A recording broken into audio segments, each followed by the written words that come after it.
Ja imam balon. Ja imam dinamovu šalicu. Daj malo tu šalicu postruži tu po stolu da čujem. Poštruži po balonu gore. A gore po balonu? Da.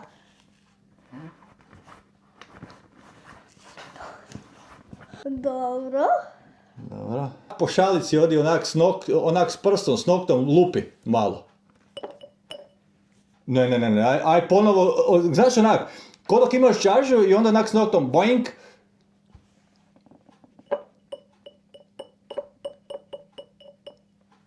Ovo nije šalica.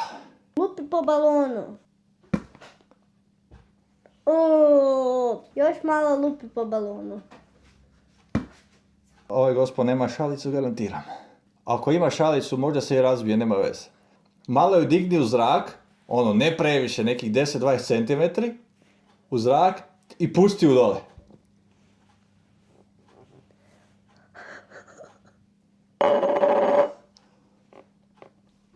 Starima, da si ti pustio šalicu s ove visine, to bi bilo malo više, ajde, malo više mi to pusti.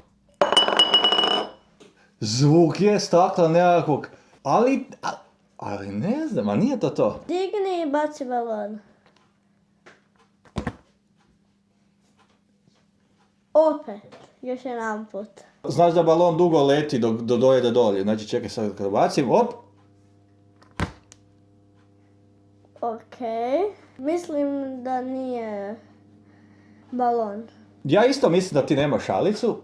Čudan je zvuk, ko zvuk stakla nekakvog, je nekaj, ali nije to to. Stavi šalicu dolje, okreni ju onak, na bok ju okreni, di je drška, i sad cijeli krug napravi da ju okrećeš. Kad ti okreneš cijelu šalicu, ako dođe do drške, mora negdje stati.